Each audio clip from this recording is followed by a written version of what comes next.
Tamam. Kafa yavaş. Yavaş. Bırak.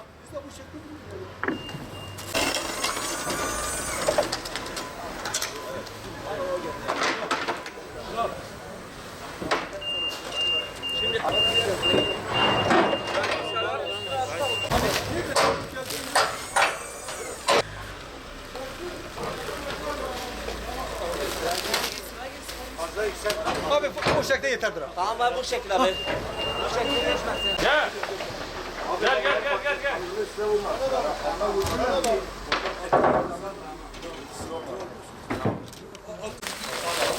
Sefa bomba.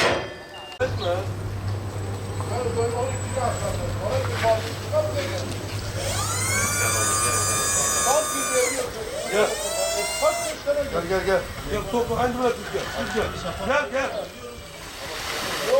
Gel. Gel. Bana da kaç paket tamam. Abi? 5 paket tamam.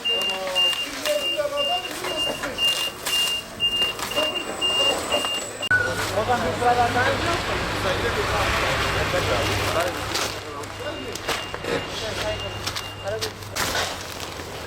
Ha. Amin inşallah. Var mı? Valla şeye doğru gel ama sana doğru yanacağım.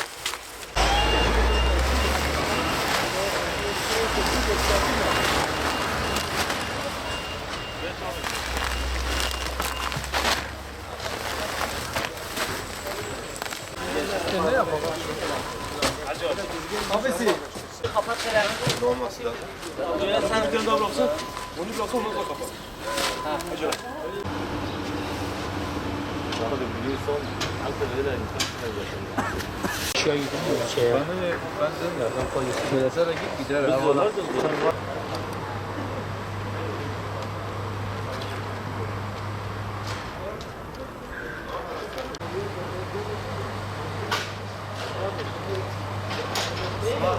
Tamamdır abi. Hadi yeter. Tamam.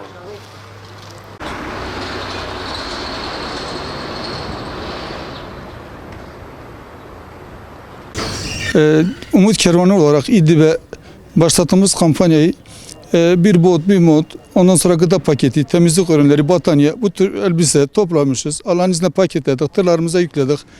Diyarbakır'da 2 tane tır, Adana'da da bir tır olmak üzere 3 tırımız inşallah birazdan yola çıkacaktır. Zaten Adana'daki tamamdır gitmiş. Buradaki de inşallah 2 tanesi birazdan yola çıkacaktır.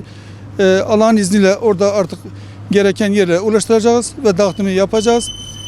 Burada da sizin aracınızla bize yardım eden hayırseverlere de teşekkür ediyoruz. Allah hayırlarını kabul etsin. İnşallah bu tür yardımlarımız da devam edecektir.